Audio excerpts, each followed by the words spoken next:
আজ সন্ধ্যায় সিলেট যাচ্ছেন বিএনপি চেয়ারম্যান তারেক রহমান। ঘরের জামাইকে বরণে জেলা জুড়ে চলছে নানা প্রস্তুতি। এদিকে মৌলভীবাজারে বিএনপি চেয়ারম্যানের আগমনকে ঘিরে নেতাকর্মীদের মাঝে বিরাজ করছে উৎসব মুখর পরিবেশ। এ নিয়ে আরো জানাতে সরাসরি যুক্ত হচ্ছেন সহকর্মী খালেদ আহমেদ ও সালেহ আহমেদ কুটি। প্রথমে যাচ্ছে খালেদের কাছে। খালেদ, তারেক রহমানের বরণ ঘিরে কি কি প্রস্তুতি গ্রহণ করা হয়েছে, নেতাকর্মীরা কতটা উচ্ছ্বসিত আজকের দিনটি ঘিরে, বিস্তারিত জানাবেন। নাবিলা, প্রস্তুতির কথা যদি বলি, আসলে সিলেট বিএনপি ব্যাপক প্রস্তুতি গ্রহণ করেছে তারেক রহমানের আগমনকে ঘিরে। এবং আপনি নিশ্চয়ই দেখতে পাচ্ছেন আমার পেছনে মঞ্চ প্রস্তুতির কাজ চলছে, সেটিও শেষ পর্যায়ে।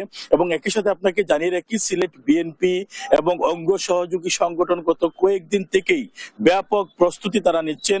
প্রচার মিছিল করেছেন, লিফলেট বিতরণ করেছেন, আনন্দ শোভাযাত্রা করেছেন। আমরা আরেকটু জানবো, আমাদের সাথে একজন অতিথি আছেন যিনি শাকসুর জিএস ছিলেন এবং যুক্তরাজ্য বিএনপি নেতা, একজন পলিটিক্যাল অ্যানালিস্ট, জনাব নুরুজ্জামান জামান। একটু জানাবেন আমাদেরকে আপনাদের প্রস্তুতি নিয়ে। তারেক রহমান 22 বছর পর সিলেট আসছে। ধন্যবাদ। আপনি দেখতেই পাচ্ছেন এখানে মাঠ প্রস্তুতির কাজ চলছে এবং এখানে স্টেজও প্রায় 70% কাজ শেষ হয়ে গেছে। এবং এই আগমনকে উপলক্ষ করে সবচেয়ে বড় যেটা আমরা লক্ষ্য করছি, মানুষের মধ্যে যে উচ্ছ্বাস, তাদের তারেক রহমানের প্রতি যে ভালোবাসা, এবং বিশেষ করে পুরো সিলেট বিভাগ এখন একটা সাজ রব।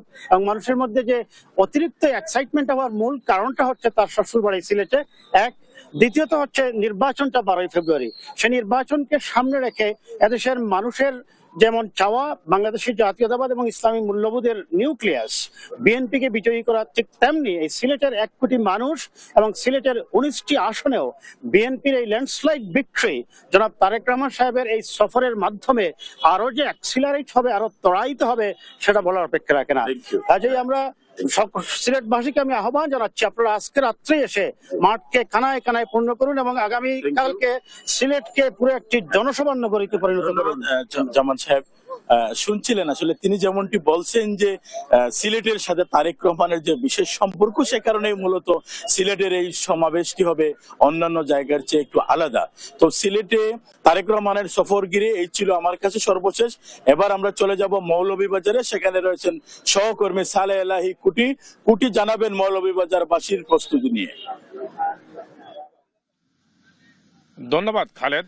আপনি যেমনটি জানতে চেয়েছিলেন যে তারেক রহমানের মৌলভীবাজার আগমন উপলক্ষে মৌলভীবাজারের শহর থেকে প্রায় 19 কিলোমিটার দূরে এই শেরপুর এলাকার খলিলপুর ইউনিয়নের আইনপুর খেলার মাঠে ইতিমধ্যেই জেলা বিএনপির পক্ষ থেকে ব্যাপক প্রস্তুতি নেওয়া হয়েছে। আপনি দেখতে পাচ্ছেন যে এখানে মঞ্চসজ্জার কাজ এবং যে জনসভা হবে, জনসভার যে মাঠ প্রস্তুত, সেটা অনেকটাই প্রস্তুত করা হয়ে গেছে এবং এখানে চলছে আইন শৃঙ্খলা রক্ষাকারী বাহিনীর নিবিড় পর্যবেক্ষণ।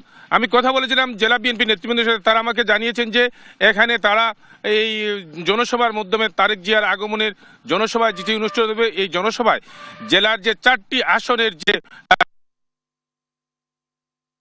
পরিচয় করিয়ে দিবেন, অর্থাৎ আনুষ্ঠানিকভাবে বিএনপির ত্রয়োদশ জাতীয় সংসদ নির্বাচনের যে প্রচারণা এই জনসভার মধ্য থেকেই শুরু হবে।